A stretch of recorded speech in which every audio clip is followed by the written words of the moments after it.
1980 1980 अगर आज हमारा बेस ईयर है तो कई सारी चीज़ें जो 1980 में प्रोड्यूस हो रही थी वो आज प्रोड्यूस नहीं हो रही हैं, जो आज प्रोड्यूस हो रही हैं वो 1980 में नहीं थी। तो फिर कहाँ से प्राइस लेके आओगे? अब की बार हमने बेस ईयर रिवाइज किया है। लास्ट टाइम रिवीजन किया था 2015 में, जब हमने 2011-12 को बेस ईयर चूज किया था। अब हम बेस ईयर रिवाइज कर रहे हैं 2026 में। अब रिसेंट ईयर में हमने 2025 क्यों नहीं चूज़ किया, 2022-23 क्यों चूज़ कर रहे हैं? अरे कमेटी तो पहले ही सेटअप हो गई थी, कमेटी वर्क कर रही थी भाई किस ईयर को चूज़ किया जाए। कमेटी ने रिकमेंडेशन दी 2026 उसको हम इम्प्लीमेंट कर रहे हैं। So we try to choose a year in which things were largely on the normal side, कि अगर चीज़ों का प्रोडक्शन फॉर एग्जांपल नॉर्मली 6-7% से ग्रो कर रहा है तो उस ईयर में भी इतने से ही ग्रो करना चाहिए। ऐसा नहीं होना चाहिए कि उस ईयर में वो -2% से ग्रो किया है या फिर 12% से ग्रो किया है। It should be as far as possible. Hi, seeing you all after a long time. I am going to do a video about the change of base year. Base year change हुआ हमारी GDP measurement का, पहले 2011-12 था, अब 2022-23 है। What changes have taken place? Why did we change the base year? I said I'll make a video and here I am. थोड़ी देर से ही सही, लेकिन हाँ स्टार्ट करते हैं। तो बेस ईयर क्या करता है ये आपको मालूम होना चाहिए। बेस ईयर का एसेंशियल काम है प्राइसेस प्रोवाइड करना, जिससे हम एक फेयर कंपैरिजन कर पाए। This year we produce some output but that output will have some price. Last year some different quantity of output at some different price. अगर आप लास्ट ईयर के आउटपुट को लास्ट ईयर के price पर value करते हो, जो कि लास्ट ईयर की नॉमिनल जीडीपी है, और इस ईयर के आउटपुट को इस ईयर के प्राइस पर वैल्यू करते हो, जो कि इस साल की नॉमिनल जीडीपी है, और आप दोनों को कंपेयर करते हो, तो आपको लगेगा कि आपकी जीडीपी कुछ रेट से ग्रो हुई है। लेकिन उसमें आपने केवल क्वांटिटी को कंपेयर नहीं किया, आपने प्राइसेस चेंज की वजह से भी वैल्यूएशन में जो फर्क आया है उसको भी मेजर किया है। तो उसको हम बोलते हैं कि थोड़ा अनफेयर कंपैरिजन है। लास्ट ईयर 400 चेयर्स बनाई थी एट 100 रुपीज पर चेयर, इस साल 500 चेयर्स बनाई हैं एट 200 रुपीज पर चेयर। तो जो आपने कंपैरिजन किया है 500 इंटू 200 वर्सेस 400 इंटू 100, तो ये जो परसेंटेज में डिफरेंस आया है ये नॉमिनल जीडीपी में डिफरेंस आया है, जो कि अनफेयर है। हमको एक फेयर कंपैरिजन करने के लिए कंपेयर करना था कि लास्ट ईयर कितनी क्वांटिटी प्रोड्यूस हुई थी और इस साल कितनी क्वांटिटी प्रोड्यूस हुई है। उसके लिए हमको दोनों साल की जीडीपी सेम प्राइस पर मेजर करनी चाहिए, जिसको आप सब लोग जानते हो क्या बोलते हैं, रियल जीडीपी।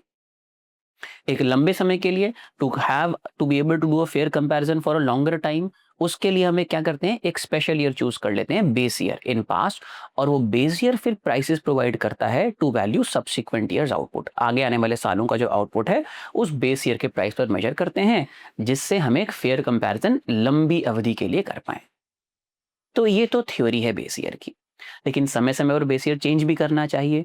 क्यों चेंज करना चाहिए? क्योंकि फॉर एग्जाम्पल 1980 अगर आज हमारा बेस ईयर है तो कई सारी चीज़ें जो 1980 में प्रोड्यूस हो रही थी वो आज प्रोड्यूस नहीं हो रही हैं, जो आज प्रोड्यूस हो रही हैं वो 1980 में नहीं थी। तो फिर कहाँ से प्राइस लेके आओगे? इकोनॉमी का स्ट्रक्चर काफ़ी चेंज हुआ हो गया है उस दौरान, इसीलिए समय समय पर हमको बेस ईयर रिवाइज करते रहना चाहिए। तो हमारी जो नेशनल स्टैटिस्टिक्स हैं उसके अंदर हम जनरली हर 5 से 10 साल में बेस ईयर रिवाइज करते हैं। अब की बार हमने बेस ईयर रिवाइज किया है। लास्ट टाइम रिवीजन किया था 2015 में, जब हमने 2011-12 को बेस ईयर चूज किया था। अब हम बेस ईयर रिवाइज कर रहे हैं 2026 में, जब हमने 2022-23 को बेस ईयर चूज किया है। Why this year? क्या ऐसा खास बात है इस ईयर के अंदर, क्यों हमने इस ईयर को चूज किया? सबसे पहली बात तो base year should be as much as possible recent year. Recent क्यों? क्योंकि सीधी सी बात है, स्ट्रक्चरली सिमिलर ईयर होना चाहिए। अगर हम बहुत दूर का ईयर ले देंगे तो वो ईयर प्राइसेस प्रोवाइड नहीं कर पाएगा। उस ईयर में और करंट ईयर में और आगे आने वाले ईयर्स में इकोनॉमी में काफी चेंजेस हो चुके होंगे, इसीलिए एज फार एज पॉसिबल हम एक रीसेंट ईयर चूज करते हैं। अब रिसेंट ईयर में हमने 2025 क्यों नहीं चूज किया, 2022-23 क्यों चूज कर रहे हैं? अरे कमेटी तो पहले ही सेटअप हो गई थी, कमेटी वर्क कर रही थी भाई किस ईयर को चूज किया जाए। कमेटी ने रिकमेंडेशन दी 2026 उसको हम इम्प्लीमेंट कर रहे हैं। Why not 2021? Why not 2020? Why not 2019? Why 22, 23? Obviously हम ये भी देखते हैं कि base year should be a stable year, और कहें तो एक बोरिंग ईयर होना चाहिए। स्टेबल का मतलब क्या हुआ कि जो ईयर में गुड्स प्रोड्यूस हुए थे वो गुड्स नॉर्मल से कोई बहुत ज्यादा इधर उधर नहीं होना चाहिए। If there was some abnormally high production of some good or abnormally low production of that good in a year, then that is not going to reflect what the general state of economy is. अब Covid के दौरान for example formal clothes नहीं purchase कर रहे थे लोग, formal shoes नहीं purchase कर रहे थे, ट्रांसपोर्टेशन नहीं परचेस कर रहे थे, ऑफिस नहीं जा रहे थे, तो उस कारण से उन सब चीज़ों का महत्व मतलब वेट इकोनॉमी में कम हो गया होगा। सैनिटाइजर्स का वेट एकदम से बढ़ गया होगा, अब इतना सैनिटाइजर तो कोई इस्तेमाल नहीं करता था और शायद आज भी इतना नहीं कर रहे हैं, तो उस चीज़ का वेट बढ़ गया होगा, किसी और चीज़ का वेट काफ़ी कम हो गया होगा, तो वो एक एबनॉर्मेलिटी है। So we try to choose a year in which things were largely on the normal side, कि अगर चीज़ों का प्रोडक्शन फॉर एग्जांपल नॉर्मली 6-7% से ग्रो कर रहा है, तो उस ईयर में भी इतने से ही ग्रो करना चाहिए। ऐसा नहीं होना चाहिए कि उस ईयर में वो -2% से ग्रो किया है या फिर 12% से ग्रो किया है। It should be as far as possible smooth usual. तो 2022-23 was thought of as amongst the recent years which was normal year. Obviously उस ईयर में रशिया यूक्रेन की लड़ाई भी है, लेकिन हाँ लार्जली स्पीकिंग वो एक नॉर्मल ईयर था, तो therefore we chose this particular year. Now specifically क्या क्या चीजें चेंज हो रही हैं जब हम बेस ईयर चेंज कर रहे हैं? तो one, when you choose base year, when you change the base year, one thing that changes, the biggest thing that changes is sectoral composition. 2011-12 जो पुराना बेस ईयर है वर्सेस 22-23 जो नया बेस ईयर है, इकोनॉमी में कई सारे नए सेक्टर्स आ गए हैं, कई सारे सेक्टर्स का वेट मतलब इंपॉर्टेंस बढ़ी है, कम हुई है। डिजिटल इकोनॉमी और orange economy, content creation economy पहले बहुत कम थी, अब बहुत ज़्यादा है। इकोनॉमी के अंदर रिन्यूएबल एनर्जी का वेट, टेलीकॉम सर्विसेज का वेट, मोबाइल फोन मैन्युफैक्चरिंग का वेट पहले नहीं थी, अब बहुत ज़्यादा है। तो ये सब इकोनॉमी के जो स्ट्रक्चरल चेंजेस हैं ये बेस ईयर के अंदर रिफ्लेक्ट होने चाहिए। The number of mobile phones we were producing in 2011-12 versus what we are producing today, so it must be, अगर हम 2026 की, 27 की, 28 की जीडीपी को कैलकुलेट करेंगे तो एक रेलेवेंट ईयर से कंपेयर करना चाहिए, जो कि 2022 एक रीसेंट ईयर है, ना कि 2011-12। तो this is the biggest change, sectoral composition, sectoral weights, some new sectors come in, some sectors weights changes, some sectors weights increases, some sectors weight reduces. This is the most important change. Goods का weight, sectors का weight. Second very important changes जो आपने कई बार सुना होगा, something called as double deflation. Double deflation में पहले मैं आपको ये बता दूं कि हम नॉर्मली जो सुनते हैं वो क्या है, थोड़ा सा गलत है, और खास करके यहाँ पे मैं आपको केयरफुल रहने के लिए बोलूंगा कि अगर आप सुनी सुनाई बातें, अगर आप एक non relevant source, I am sure you understand where about I am referring to, अगर आप एक नॉन स्टैंडर्ड सोर्स को रेफर करते हो तो वहां पे आपको पता चलेगा कि डबल डिफ्लेशन का मतलब है, मतलब क्या नहीं था वर्सेस अब क्या है। वहां पे आपको पता चलेगा कि पहले हम एक डिफ्लेट करते थे, अब हम दो आउटपुट इनपुट को अलग अलग डिफ्लेट कर रहे हैं। तो पहले हम केवल एक चीज डिफ्लेट करते थे आउटपुट को, अब हम आउटपुट इनपुट दोनों डिफ्लेट करेंगे। ये आधा सच है आधा झूठ है, मतलब गलत है। जीडीपी कैसे कैलकुलेट करते हैं? जीडीपी कैलकुलेट करते हैं वैल्यू एडेड मेथड से, ग्रॉस वैल्यू एडेड, जीवीए। तो value of output minus value of input is equal to value added. तो हम वैल्यू एडेड कैलकुलेट पहले भी करते थे, अभी भी करते हैं, और फिर sum of value added across all sectors को हम कैलकुलेट करके gross value of the economy निकालते हैं। उस जीवीए को, वैल्यू एडेड को हम डिफ्लेट करते थे एक कॉमन नंबर से। वैल्यू एडेड को आपने डिफ्लेट किया तो आउटपुट माइनस इनपुट दोनों को आपने डिफ्लेट किया है। वैल्यू एडेड को जब डिफ्लेट किया है आपने तो एक नंबर निकल के आया, तो आपने बोला कि ये हमारी रियल जीडीपी हो गई इस साल की। फॉर एग्जांपल कि इस साल की वैल्यू एडेड 100 रुपीज है और लास्ट ईयर से इस साल इन्फ्लेशन 10% है, तो फिर रियल टर्म्स में कितनी वैल्यू एडेड हुई? 100 रुपीज को 10% से डिफ्लेट कर दो। सो अज्यूमिंग 10 रुपीज है तो आपने बोला कि रियल जीडीपी, रियल जीवीए आपकी 90 रुपीज हो गई। तो this is what we were doing earlier, and then we would sum up entire value added across all sectors and that would turn out to be gross value added. लेकिन हमको ये भी पता है कि गुड्स अलग अलग रेट से इन्फ्लेट होते हैं। सीपीआई की वैल्यू और डब्ल्यूपीआई की वैल्यू हमेशा सेम पैरेलल तो नहीं चलती, हमेशा सेम तो नहीं होती है। पोटैटो का प्राइस प्रोड्यूसर लेवल के ऊपर, पोटैटो का प्राइस होलसेल मार्केट लेवल के ऊपर, पोटैटो का प्राइस रिटेल लेवल के ऊपर, आलू के पराठे का प्राइस रिटेल लेवल के ऊपर, ये हर चीजें अलग अलग रेट से इन्फ्लेट होती हैं। अभी फॉर एग्जांपल वॉर के कारण गैस प्राइसेस बढ़ गए हैं, तो गैस एक इनपुट है रेस्टोरेंट के लिए। रेस्टोरेंट के लिए गैस का प्राइस बढ़ गया, लेट से पहले सिलेंडर 1000 रुपए का था, अब सिलेंडर 1500 रुपए का है, तो 50% प्राइस बढ़ गया।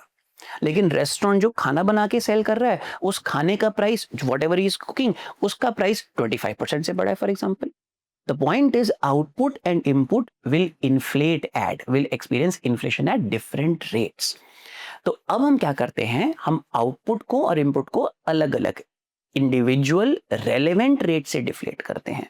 Instead of deflating the value added at a common rate, we deflate the inputs independently and output independently, and then उनका subtraction करके हम real value add निकालते हैं. तो ये एक important change है. Important point for your understanding, IMF ने last time इंडिया की स्टैटिस्टिक्स सिस्टम को कुछ रेटिंग दी थी, तो वो न्यूज़ में बढ़ाया कि हमको सी रेटिंग मिले. तो काफ़ी लोगों ने हल्ला मचाया कि हमारी स्टैटिस्टिक्स बहुत खराब है. वो सी अलग अलग पैरामीटर्स पे जो वर्स्ट रेटिंग थी हमारी, एक जगह सी आई थी. वैसे तो रेटिंग उससे खराब भी होती है, हमारी ज़्यादातर जगह बी रेटिंग थी. It was not as bad. लेकिन सी रेटिंग का एक इंपॉर्टेंट कारण ये था, एक तो हमारा बेस ईयर पुराना था जो कि ऑलरेडी रिविजन में था, एंड सेकंड वाज कि हम single deflation method of value added use करते थे instead of IMF recommended and other major economies adopted double deflation method. तो हम वो भी इस बार अडॉप्ट कर रहे हैं. तो इस वजह से हमारी जीडीपी की जो क्रेडिबिलिटी है, सो एज टू स्पीक, ये वर्ड थोड़ा सा मिसयूज वर्ड है, अब्यूज वर्ड है. हमारी जीडीपी की कैलकुलेशन पहले भी बहुत क्रेडिबल थी, अब रेटिंग्स के स्टैंडर्ड्स के अकॉर्डिंग थोड़ी और क्रेडिबल हो जाएगी. So this is a second important change of using double deflation method. We deflate the inputs outputs separately then calculate value added. One, इसमें एक और सब पार्ट है. वो पार्ट क्या है कि हम अलग अलग सेक्टर्स में अलग अलग डिफ्लेटर्स यूज करेंगे. इंडस्ट्री में अलग करेंगे, एग्रीकल्चर में अलग करेंगे, सर्विसेज में अलग करेंगे, क्योंकि वो हर एक सेक्टर के अंदर इन्फ्लेशन अलग रेट है. Now that because we have granular level data, तो हम अलग अलग गुड्स को, अलग अलग सेक्टर्स को अलग अलग रेट से करेंगे, which results in better estimate. तो अभी back of the hand calculation से ऐसा लगता है कि हमारी कुछ ईयर्स की जीडीपी इस वजह से डाउनवर्ड रिवाइज हो जाएगी. लेकिन अगर एक साल की जीडीपी नीचे रिवाइज होती है, जस्ट एग्जांपल, अगर 2020 की जीडीपी नीचे रिवाइज होती है और 21 की यहीं पर है, तो ग्रोथ रेट हमको ज्यादा बढ़ा हुआ दिखेगा. तो एक जगह आपको देखेगा कि जीडीपी नीचे हो गई, लेकिन दूसरी जगह दिखेगा कि ग्रोथ रेट बढ़ गया अगले साल से. तो please take these things with understanding. ऐसे नहीं कि आपने केवल हेडलाइन नंबर देख लिया और उससे आपने ओपिनियन और कमेंट कर दिया. इन चीजों को बैकग्राउंड में जाके पीछे देखो क्या हो रहा है.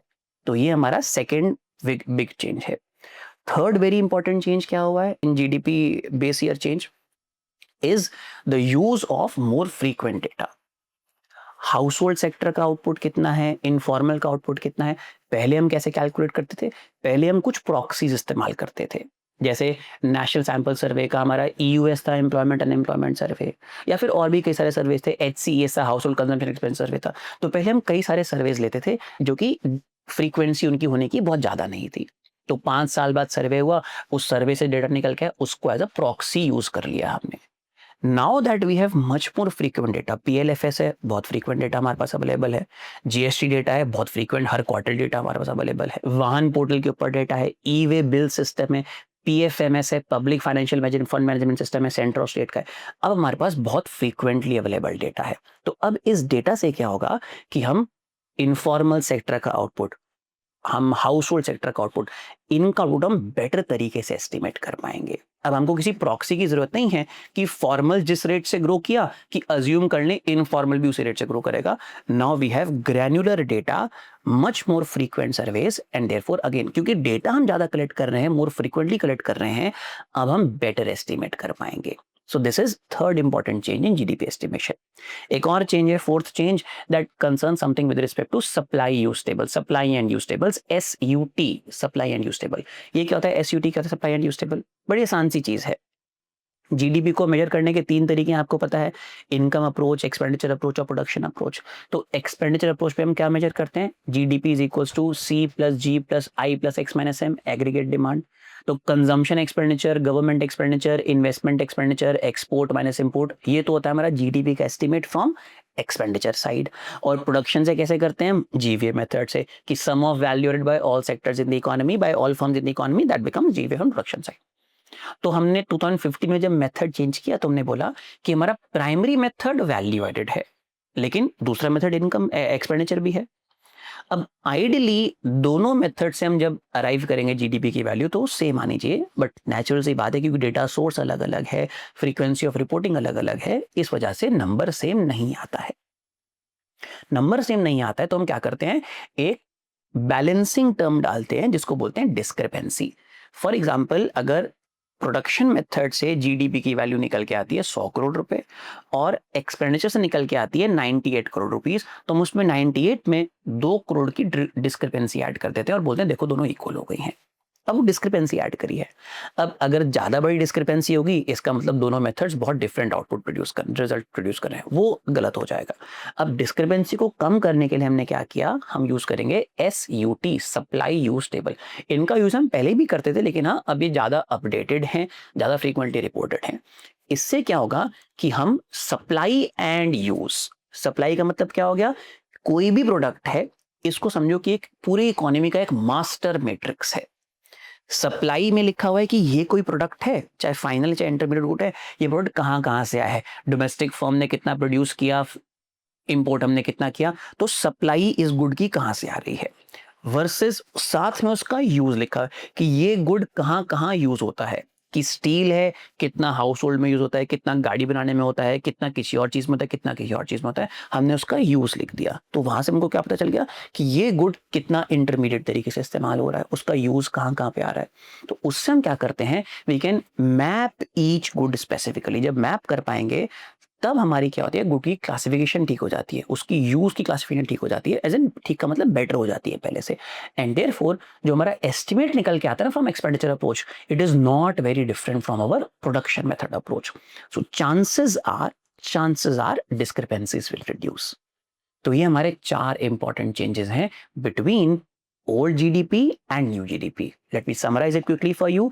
Base year change, because of base year change, the relative importance of sectors and goods gets more closer to what it is today as compared to what it was in past. One change. Second important change is there because we are using more updated metrics. We are using PFMS data, GST data, Vahan portal, all these things because we are using. Because of that, what we get to know is that कि हमारे किस तरीके से informal sector, household sector grow कर रहे हैं rather than using some proxies. Third important change is because of double deflation method, because we are able to deflate inputs, outputs separately and at a more granular level. Therefore, we expect a better estimation. And fourth is because of supply and use tables, because of that discrepancies will reduce. ये हमारे 4 important changes हैं GDP methodology के अंदर। Exam point of view से अगर देखें, which is a narrow view to look at things, but हाँ, I expect a question in prelims and mains, दोनों में चीज पूछी जा सकती है। Hopefully you will gain something from this video. I wish you all the best. Take care. Bye bye.